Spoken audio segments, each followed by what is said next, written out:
everyone, welcome to another Jagged Alliance free dev stream live from the Hemimont Games studio here in Sofia, Bulgaria. I am your host, Pavel, producer at the side of Hemimont Games on Jagged Alliance free, and it's a pleasure to be here. We have an amazing show for you tonight in two parts. First of all, we're going to talk with one of our amazing guests that we rescheduled from one of our previous streams. Jonathan Ferguson from the British Royal Armouries is going to join us, and we're going to talk a little bit more about the guns of Jagged Alliance, talking about guns on YouTube and how a lot of that content actually influences game creators and how that mixes up into the games itself.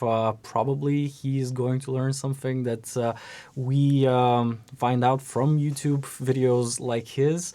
So stay tuned for that. And afterwards, we're going to talk a little bit more about patch 1.30 Wiki that launched yesterday and introduced one of the most sought after features in Jagged Alliance, which is Bobby Ray's online store for guns and things, where you can actually buy a lot of the items and not only rely on drops, which opens a lot of doors for a lot of things to be able to happen in-game. So we're going to talk a little bit more about that with one of our colleagues that was the main responsible for implementing the feature in the game, so stay tuned for that.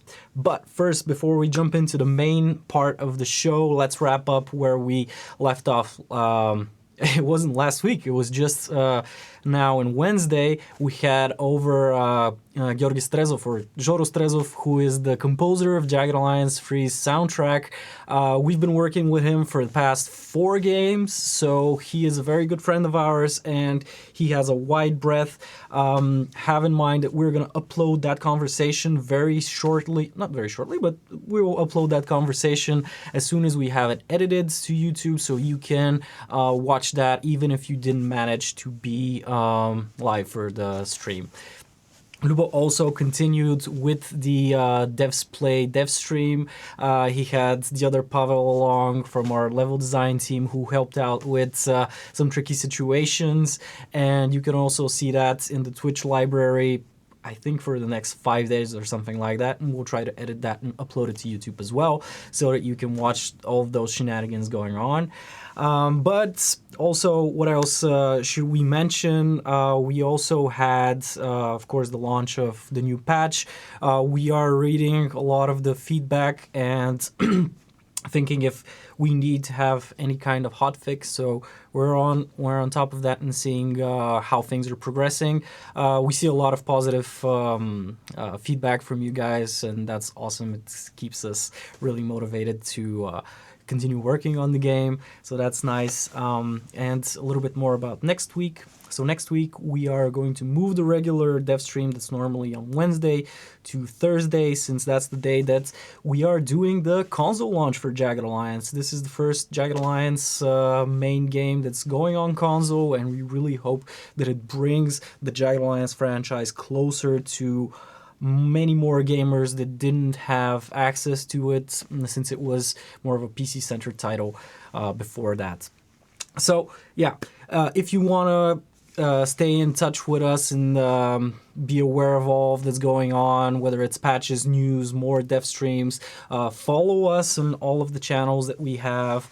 You can follow us in the main Jagged Alliance Discord, which is on screen. Twitter is also very active, along with Facebook. YouTube is the entire vault of all of the dev streams that we started doing post-launch, and you can also find the pre-launch dev streams over at the THQ Nordic channel.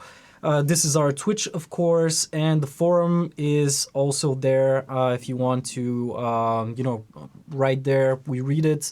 But to be honest, we always mention that we can't read everything.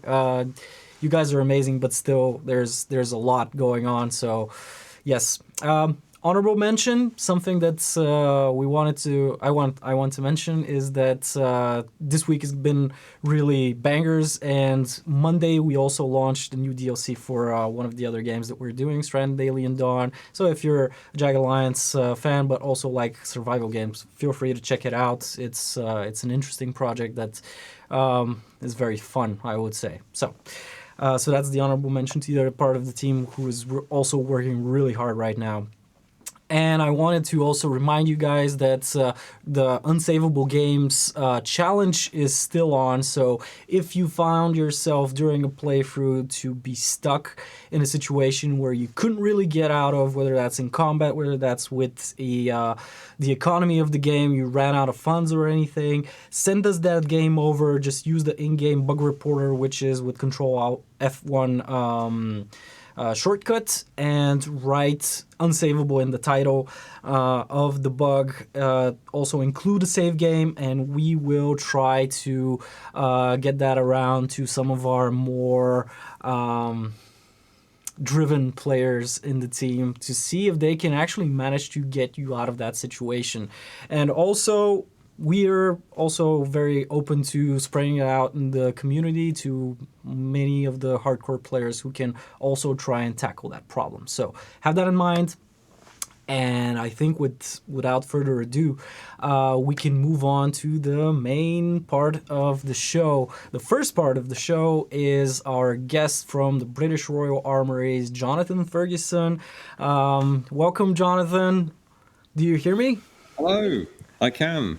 Awesome. Hopefully Let's see if everyone else can hear you as well. Just chat. Let us know in chat if everything is going great on stream. Hopefully. I'll keep saying things. All right. Okay, amazing. So, Jonathan, thank you so much for managing to reschedule. I know that last time was a bit hectic with you traveling, and I really hope that we can have a stable and really good connection for our conversation today. So, Fingers crossed. Let's start with this. Like, tell us about the British Royal Armoury, and I gotta say, you have one of the best titles I've ever heard of, the Keeper of Firearms and Artillery. That must go amazing on a business card. It does. Although I'm really bad for forgetting my business cards. So they gave me a badge I was wearing. I've just come back from the Tower of London this time as well. Luckily I made it back in time, and they made me a magnetic badge to wear, so I don't even have to say it. It's just there on me. That's but awesome. It's clearly the best job title I've ever had. Right. And I think it's probably the best job title anyone's ever had. I know. But I'm biased. But even if you forget your business cards, like, you can always open up your phone and just go on YouTube. That's true. Yeah. No, I don't know how much people know about the museum, but we are celebrating sort of our 700th anniversary. Mm-hmm. Insofar as there was a keeper of the Privy Wardrobe 700 years ago this year. So the keeper many times before me, who looked after the king's clothes, including his armor. No weapons yet, though. Oh, okay. And we weren't a museum until at least the 16th century, when they started letting rich people in for a fee.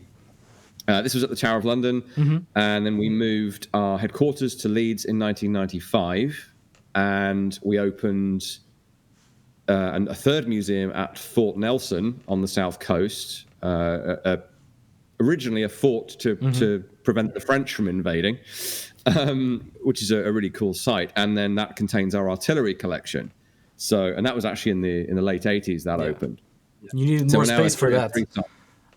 You need lots of space for really big guns, bigger than these rocket launchers behind me. Awesome. Yeah, you were there last time we tried to connect in Fort Nelson. So yeah, and probably the Tower of London also was a bit cramped after a certain point of growing the collection. Yes, it definitely was. That was the main reason for moving up here. But if you visit the Tower of London, you have to pay. We don't get any money for that, but you have to pay to get in. It's the king's place. but the central tower, the White Tower, is still full of arms and armor, and even some modern stuff. There's a P90 in there. There's a gold-plated Sterling submachine gun, a diamond encrusted self-loading pistol. I really thought that those were just in video games, but turns out some people pay for that. Yeah, they really do. Mostly in the Middle East or in South America, but sometimes elsewhere. And we have an exhibition opening in December sometime, which is the same kind of stuff. So flintlock stuff, but also like a gold AK, one of those gold Sterlings, a beautiful Art Deco baby Browning pocket pistol, which is, I think, my favorite thing. So if you can possibly make it to Leeds for that will be free. And there's some cool stuff at the tower if you're visiting as a tourist. And the fort, you have to pay to get in there as well, but that's a nice visit. Yeah. And as you mentioned, we have our YouTube channel, we have our social media channels, all the usual. You're actually very. What I told the guys when we connected, I'll tell that story a little bit later on. Is that you're actually I would say a niche celebrity for people who really understand, like, are in the intersection between guns and video games. Because of the first of all, because of the Gamespot series Firearms Expert Reacts, which is one of the things that we follow, at least I follow, and the guys who also work on guns follow, which is very useful for people who actually model guns. I would say, I don't know if you know, but you and not a lot, but a handful of other channels are very good references for when you want to model a specific type of weapon. You actually mentioned that you know some of them as well. I don't know if it's okay to name drop if you're doing something in production there, but yeah. We have one in the pipeline that I don't think I can mention, but so it's a few games that we've worked on over the years, and we're trying to maximize that, I guess. And I was aware that I suppose Battlefield 1, by that point very aware that especially Ian's channel, Forgotten Weapons was, and he had worked with them as well. So I didn't know that. Even things like Rust, that weird little cannon shell pistol from Rust. Yeah. That was just taken off images off our website, which is fine. Yeah.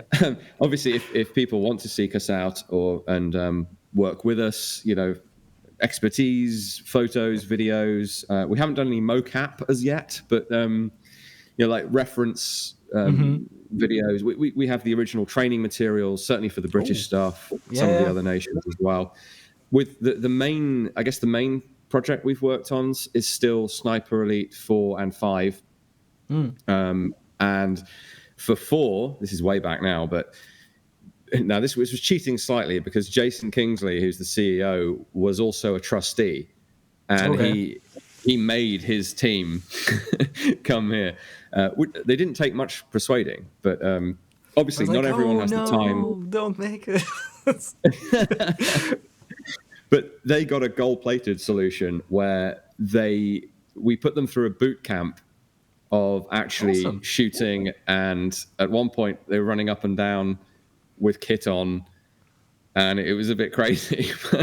No one else has got that, but a number of games. Madfinger we've worked with. They've just got a recent release, so I think I can say that we worked on that with them. It depends on your NDA. Yeah. And I think they were actually promoting it as well, so I'm good. The Marauders game as well, that we worked on that with those guys. Way back again, we did a load of sound recording for Remedy. So Quantum Break, and it was kind of only the shotgun, but in Mad Max, the Mad Max game, when I they layered together actually a load of shotgun effects. So that's all. If you go back and play that, I actually really like that game. if you hear the shotgun fire, that's me firing about 3 or 4 different shotguns, and they've layered the sound Amalgamated together. it. Yeah. Nice. So I shot Mad Max's shotgun, kind of. Again, bragging rights. Put it on the business card. A little bit. Oh, but that's awesome. Actually, we were talking earlier that, in some museums you have, I don't know, old cannons and stuff like that, and they're mainly deactivated. And turns out that your whole collection is not deactivated, so it's actual real stuff. Yep. Yeah. Yep. And actually, even those, if you see the old cannons and things, they're usually not deactivated. If it's like a breech loading gun or something, they might take away a key component so it can't be fired, or the breech opened. But most things aren't deactivated, depending where you are. Small arms in museum collections sometimes are. So the UK Tank Museum, which is awesome, no shade thrown at them, but small arms are not their collecting remit, and so the small arms they have are sort of illustrative of what guys might have got. So their small arms collection is deactivated. All right. But us, the Imperial War Museum, the weapons collection at Warminster, and the Defence Academy collection at Shrivenham, 2 of those are not open at all to the public, other than specialist sort of researchers. We all keep our collections intact and live, because it's important. Not only do we actually shoot some of our stuff, but it's important that it be kept intact. You wouldn't. It's a real reference. You wouldn't remove the mummy from a Egyptian sarcophagus because it's human remains, and therefore you can't keep it. Although some are being taken off display for that reason, but let's not get into that. It's that kind of analogy, I guess. Actually, let's tell the story of how we actually connected. One day we got an email. I got an email in the common, the common inbox, and I'm like, I had a really nice experience of using overlapping machine gun fire in the game, and that was awesome. And then I read, the actual sender and the what was it, the signature underneath. I've heard that name before, and I was like, oh. And then I wrote to THQ like, hey guys, what are we doing here? And they're like, if you have any ideas, feel free, to contact me. I was like, hell yes. I was gonna say something bad, but hell yes. So yeah, we got to talking of you joining a stream and telling us a little bit more about your experience with Jagged Alliance. And I don't know. First of all, do you have a history with the franchise? Are you an old player? The previous I'm an increasingly old player, yes. Didn't mean it like that, but you know what I meant. Not what you meant, but it's what I mean. So I got I think I had the demo of the first game first, the very first game. The one where when you click an item, a voice tells you about it and what condition it's in. Which is a feature I would really like you to bring back. And I can think of someone who might volunteer his vocal talents. Anyway, I'm touting for business here. I'm making a mental note right now, so. No, it was a quirky thing that they did with that, but I enjoyed that little touch at the time. But this blew my mind as a, I guess, 16-year-old at the time. Absolutely the kind of game I wanted. Exploring a map, taking back sector by sector, cool weapons, ammunition, the whole setting. It was my first exposure to firearms was an Ian Hogg book. So Ian Hogg was, I guess, a bit like me from 40 years ago. He was editor of Jane's Infantry Weapons. Later on, he got a little bit. He started writing a bit too much and maybe getting some things not quite right. So he's not always, like in our circles, sometimes go, oh yeah. But he was popularizing the subject in a way that hopefully I am, and Ian is, and C and Arsenal, and the Armourers Bench, all the guys on YouTube and with websites and blogs.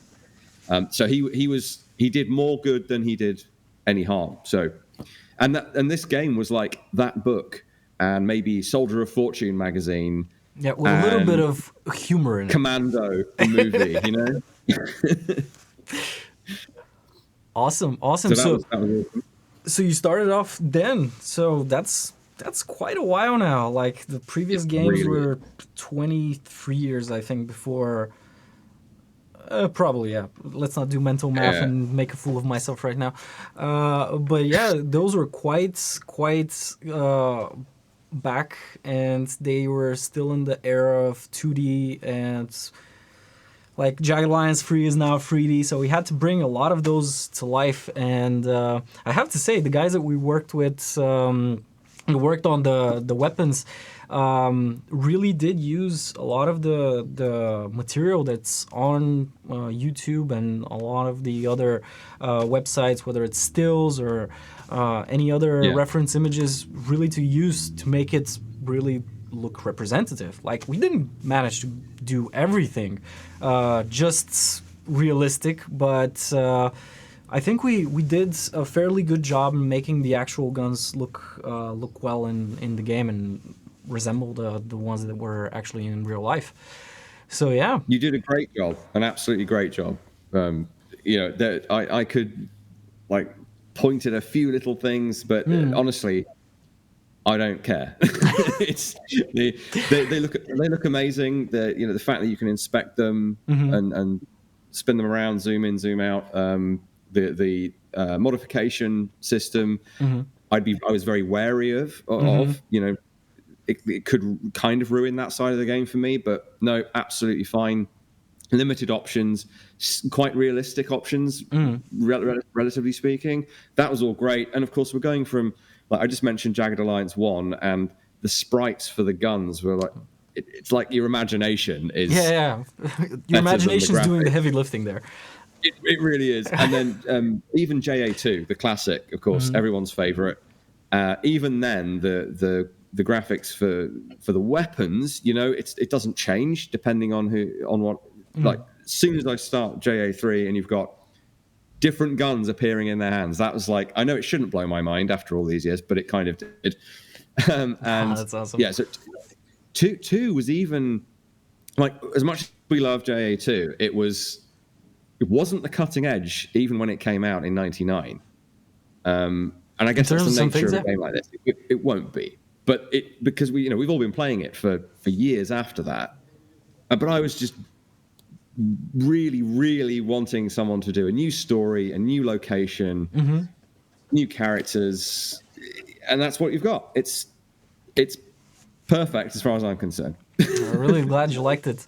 Yeah, it was a lot of decisions coming back to the gun specifically. Like, how do we do this justice in terms of modding weapons in the middle of the jungle and so on? And it's basically like, let's take a bit from the old J to MacGyverish way of making things, like have bubble gum and I don't know lenses and make night vision goggles or whatever. I'm exaggerating, but sometimes it was pretty much in that direction, and Yeah. it opens up a lot of possibilities in terms of actual gameplay, because again, it's a title that's trying to be based in reality, but even being turn-based is a bit limiting in how realistic it can be. Like it's Of course. has Yeah. limitations.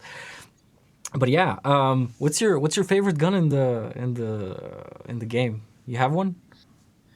I think I do. And because I had a very lucky random number generator moment with the Tiny Diamonds guy, Yeah. I got an HK21 very first time.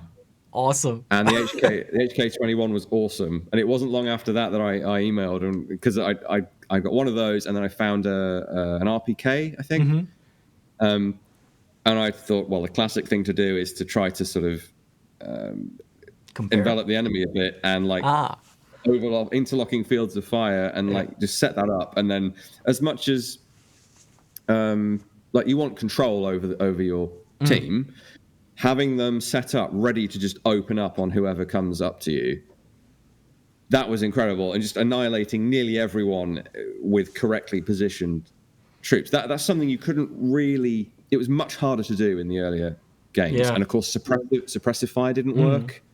I tried to get 1.13 to work on my machine, and it never worked reliably, so I never got into that. Yeah, So I never got. it's getting a little bit hard with modern hardware to run some of the old games that some of us really like. So, but it's more nostalgia at some point. Yeah. But the HK21 is period correct. It's a really cool gun. Looks cool. The sound effects in the game are awesome. Never get tired of hearing a burst rip from something like that. I don't know if you know the story of the guns themselves, but we actually recorded them on live shooting ranges, and it was hard getting some of those in Bulgaria because we don't have a lot of firearms. No, we actually have a lot of firearms, but they're not all the wide variety that you would imagine. We have a lot of AKs from old previous periods of our history, you would say. But at the same time, finding something like 50 BMG or something like that here that's freely usable, is really hard. But we actually managed to befriend some of the guys from the special forces here, and they invited us to their training range. They had some Lapua Magnums from shooting from Blazer Tactical, I think, the Belgium one. So it was very close to some of the other bolt actions, and we managed to reuse them. But we did have to seek out a lot of alternatives to the guns that are in game, and try to be representative of it. Yeah, well, it works. Even before you told me that was live fire audio, I already knew, because there's no way to.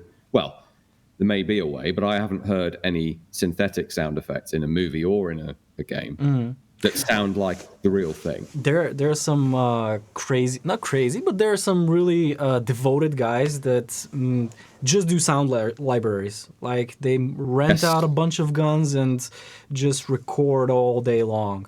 And those are amazing, but you can never get exactly what you want. So, they're good for adding flavor and adding specific things that you're missing, but you can't rely on just pre-recorded stuff because it never fits your specific needs. In terms of game development, that's what people also say. Oh, you just buy some assets and put them in the game and everything works fine. And then you're like, yeah, until you try it and you put it in the game and nothing fits. Like you just see it and it's like a patchwork of stuff that's not made for the same production. So it's even if you just buy everything off the shelf, you still have a ton of work that you need to do just to make it fit. So it's something that needs to go out there, and people need to know the intricacies of that, I guess. Sure. Yeah. So it's interesting. You mentioned that you ran into some mortars on your playthrough. Yeah, it didn't go very well. I have to say. In fact, I should say with the machine gun thing, I think it was extra sweet because my first experience with the machine guns in the game was the enemy doing that to me, and like having to reload the game because I had two people absolutely mowed down by in place. As I'm always going on about on the Gamespot channel. LMGs actually placed on a bipod and fired in bursts in a and I was kind of impressed that was happening, but really annoyed because they were killing my guy. And then I got to do it to them when I found the two machine guns. The mortars, I think my first experience was the refugee encampment, and I got completely ruined first time. The first time I tried it, it's like I didn't expect it when they scripted it in, and I was playing that. I was like, okay, I just hit a brick wall.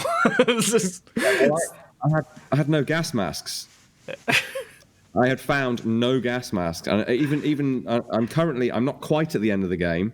I'm very close to the end of the game, I think, and I still only have 2 gas masks for like 18 guys. So those gas mortars are a real problem. Yeah. But I knew already that I was going to get hold of one at some point because I had shells. I'd been picking up mortar shells. I thought, I wonder how these are going to work.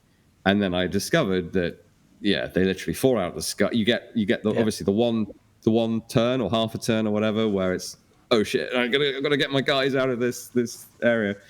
And then of course realized it's not just mortar shells, it's explosive shells as well. Which is like, they're pretty much like real mortars in many ways. You've got to have someone to carry them, different types of shell. What would be interesting, I guess, would be illumination rounds. We thought about it actually. Nighttime. It was a little bit hard to implement. That's why we have the flare gun. It does the same thing, but it doesn't require you to recode the mortar to have that as an additional effect. Yeah. But yeah. See, I took this flare gun too literally and thought it was some sort of signaling thing, and like for some point in the game later on, I didn't use it. Mind you, I somehow instinctively never do any night missions. It's quite stupid, but yeah. That's a playstyle thing. Well, I think it's learned behavior from previous Jagged Alliance games where you would just die if you tried to do anything at night. Oh, there's probably some people that really knew what they needed to do to their advantage, and they just moved. I think that Buyan, because Buyan has a lot of hours in JA2, he does a playthrough every year, so he was the one who said, yeah, I have a playthrough that's only during night or something like that for the entire campaign. Okay. But yeah, the mortars, we had that conversation when we were making the mortars, and the animation when they're falling out of the sky. I was like, that's not how it works. And they're like, what do you mean? And like, there's no flaming, coming down. They're like, yeah, but it looks cool though, doesn't it? I was like, yeah, but we're gonna leave it like that. Okay. Yeah, and you also don't get, because it's like bursts of fire, isn't it? Yeah. We had that conversation. You don't see the guy dropping multiple shells down one after the other, do you? No. It's just setting up, and at some point we had like this weird situation when they would just burst out one after the other from the barrel, and I was like, that's not how it works. I'm like, yeah, okay, we'll talk about it. Yeah. Sometimes, yeah. The gameplay is a little bit more important than actually being 100% representative, which leads me to one of my pain points, which is that we don't have all of the calibers, in game that I would like, but yeah. Having 6 types of ammo for each caliber, multiplied by the entire loot table, at some point we're like, we're never gonna get this game out if we go into all of the fine details in the way that you want. So that was a hard no. But at least some modders are going all in on that. And, yeah. Well, a choice you could have made, I guess, is to just have generic calibers with no descriptor of what cartridge type they are, like 7.62 or something, and then it would have been less obvious that, like for example, 7.62 by 51 versus 7.62 by 39. That you could have glossed over that, but by doing it, by having a limited pool of calibers but having the full description, that means the modders can do the full thing if they want to do it. So I think that was the right choice. As much as it makes a bit of my brain twitch, yeah, right.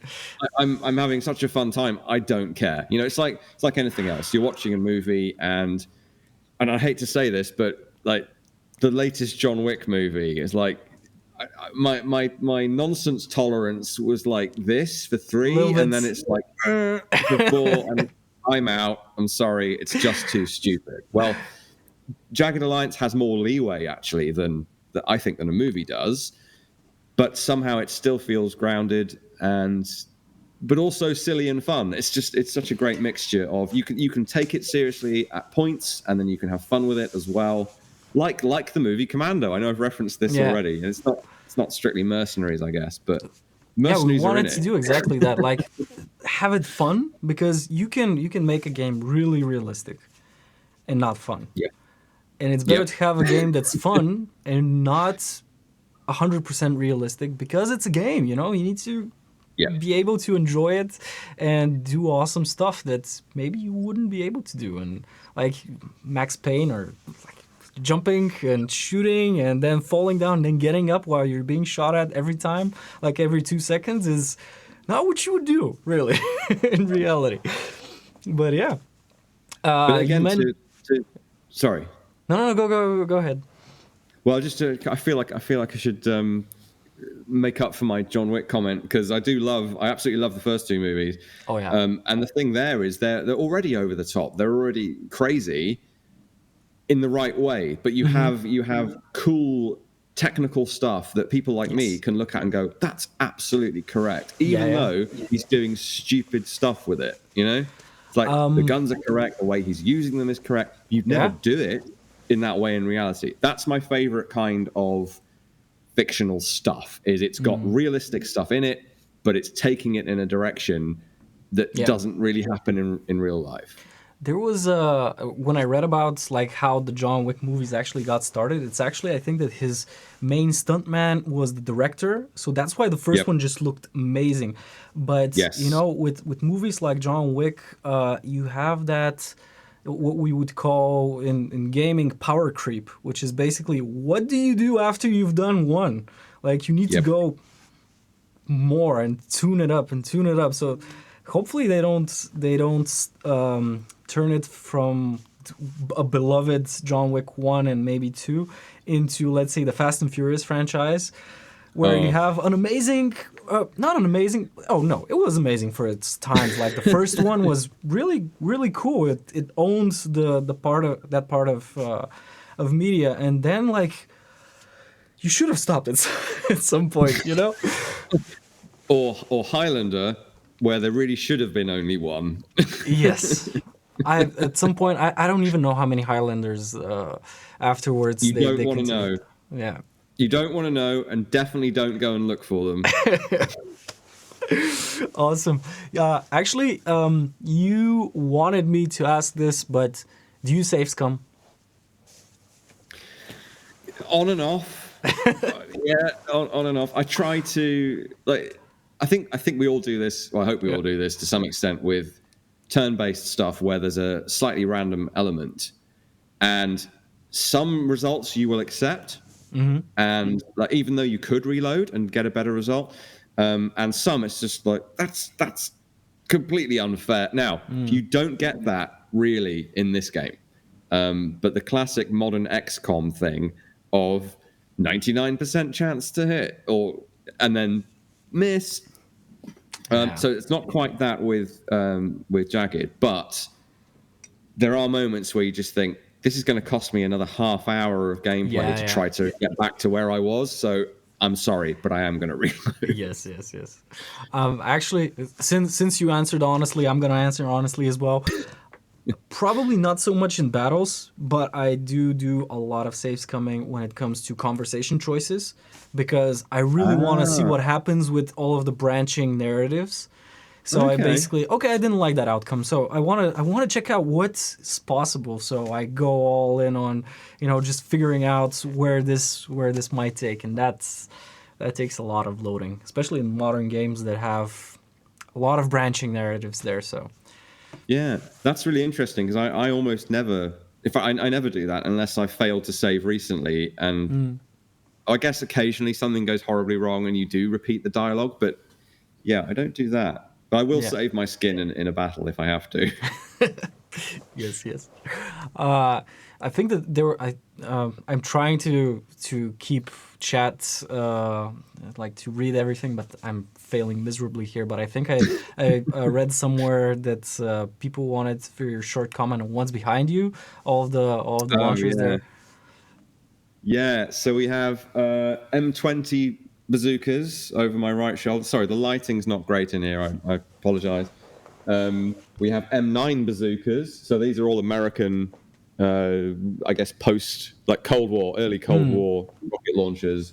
There's a former Yugoslav equivalent there, and a case for a rocket round on the end. And that's basically it. So normally you'll see racks of firearms behind me, but for the moment I'm surrounded by light weapons, all of which are actually rocket launchers, so I don't have to get into any terminology discussions or bore people to death.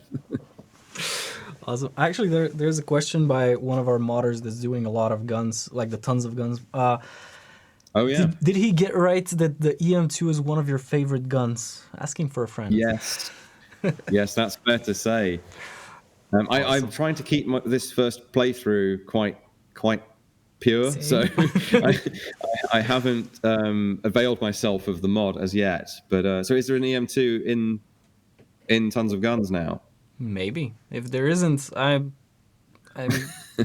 sure that there's a reason behind that question. Well, you see, this would be a dilemma for me because I love that gun. I've written a book partly about that gun. I'd like to see it, but at the same time, it would feel a bit jarring for this experimental 50s British gun to be on an African island in 2001.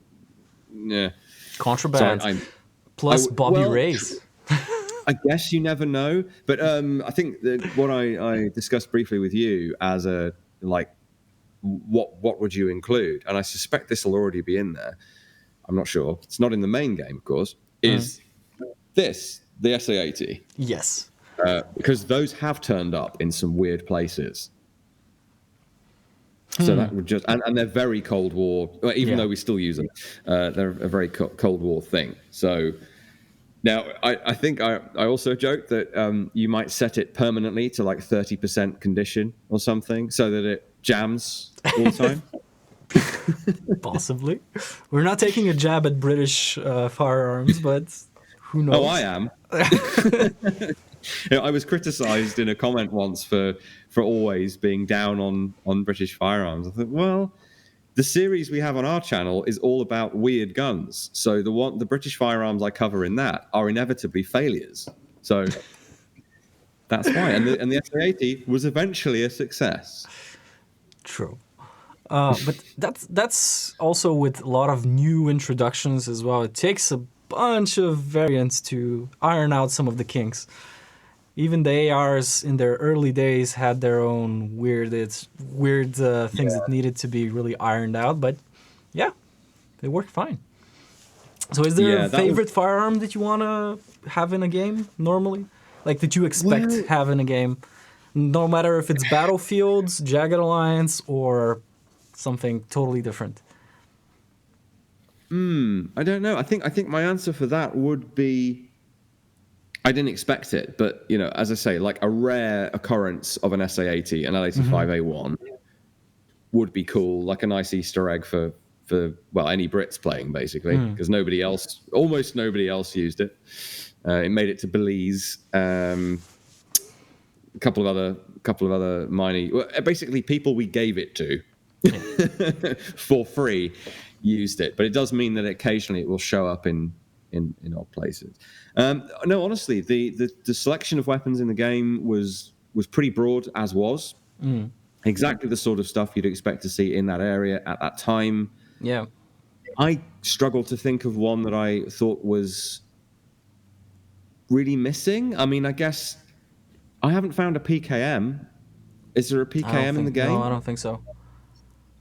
That would be maybe the only major oversight, perhaps, arguably, just because it's so prolific, all over the world, Africa included. And if you find a belt-fed gun, now I know there's a weird sort of German connection within the game, and so we have an MG42, we have Gewehr 98s. It's more likely you're going to find a PKM. Than an MG42. Actually, although it was great fun to use an MG42 briefly with that insane rate of fire. Right? That's more of an MG3, to be honest, with having that caliber. But actually, the sounds of the RPK, I think, in the game are actually Bulgarian-made PKs. Not a PKM, but a PK. So yeah, I'll try and find the video of when we were recording those, but yeah, it was fun seeing those going live. All right, yeah, makes sense. The MG42, MG3 thing, there are 7.62 MG42s that are not really? MG3s or MG1s or MG2s. The 4259. I think that they tried to do it, but it never became really mainstream adopted or something. That's why they just moved to the MG3, as far as I remember. But In Germany, yes. So so basically an MG42 converted to an MG1 or 2 is one of those. It's not it doesn't keep the designation MG42, but Yugoslavia had something that retained the name MG42, and it's literally the same gun. If you change a SIG MCX to a different caliber, it doesn't become a different gun. And a Kalashnikov still a Kalashnikov. An AK-103, AK-74. That they're in different calibers, but it only matters. It only matters sometimes the name and the caliber together. Yeah. So it's not wrong, is what I'm trying to say. That it's you can kind of massage that one. I know that for licensing reasons, there were a lot of situations, especially in the ex-Soviet, part of the world. For instance, in Bulgaria, here you have Arsenal that make a lot of AK variants, which are basically the same thing with really small tweaks, but they had licensing suits for years because, it's... How do you control that if it's in a different country, different legislation? Yeah, it's an interesting, messy world, I would say. It is. We have recently acquired a modern Arsenal AK SLR 107, I think, for the collection. We fired that one here, yeah. Yeah, the opportunity came up, and they're prolific in conflict zones around the world, so it was important to get one. Somehow they turn up somewhere. We're like, how did that happen? Like, everyone's like, we don't know. Well, every country does it. We helped the Germans sell Heckler and Koch guns around the world because the Germans couldn't do it legally. I say we, I mean Britain. It wasn't us. It wasn't the museum. Yeah, probably the gun that's always caught my eye as, I wouldn't say the best, but definitely got my attention was the 3-round burst HK. I don't remember which one it was that looked like a spaceship. The G11. Yes, I think so. HK G11. Yeah. Weirdly, there's one of those in the new RoboCop game. Well, kind of. There's like a mashup of it in the RoboCop game, but it says 45 ACP on the side. It's clearly caseless. The real G11 is incredible. We don't have an example. We have a mock-up, a wooden and metal and plastic mock-up gun from the program that was used to work out what shape it would be and stuff. Yeah. Which is a nice artifact, but it's not a real G11. We would love a real G11. I think we have a couple of examples of the round in the ammo collection. There was a G11 in the Jagged Alliance too, and I know that people really struggled finding that caseless ammo. Yes, it was awesome, but you couldn't find the ammo. I guess that would be the case in real life. Like if you got the gun, where would you get the ammo? A gun without ammo is obviously a bludgeon, or maybe a short spear if you're lucky. But I did get to visit the Bundeswehr collection in Koblenz in Germany a few years ago, and I was surrounded by G11s. They had like a dozen of them. Probably everyone that was ever made was made for them in the beginning as a prototype. So they have most of them, yeah. Some, because the Americans had a parallel story with the ACR, and so they have most of the rest. None of them made it to the UK, and they're like unicorn guns. Maybe we should send them the recording of this conversation, and they can fix that for the Royal Armouries. I'd love that to happen. I think it would be difficult, but yeah. Not impossible. Take mercy on us and give us a G11. Awesome. Jonathan, it was a real pleasure having you, and we'd love to have you on again with probably, I don't know, if we have future updates or we're going over some of the other guns that are in game or going to go in game.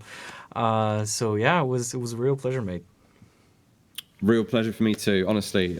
It's so rare to have a beloved franchise of any type of media come back after so many years and be exactly what I hoped it would be. And this game is. So thank you. Awesome. And I know that Ian, a lot of people here are really, really going to enjoy those words. So no, it's absolutely true. And I know Ian McCollum of Forgotten Weapons, Gun Jesus himself, is waiting for a Macintosh port of the game. If you're listening to this stream, and THQ, if you're listening to this stream, because he won't buy a console and he won't go PC. So the only way you'll get him on board is by going Mac. Noted. Awesome. Okay, Jonathan, it was amazing talking to you, and I really hope to talk to you in the future about other guns. So we'll keep in touch. With that, we will make a quick pause so that we move on to the second part with our colleague Diogo, who is going to tell us more about Bobby Ray's guns and stuff, where you can actually buy all of the guns in game rather than just relying on drops or the vendors in Fleetown. So stay tuned for that. Awesome, mate. See you.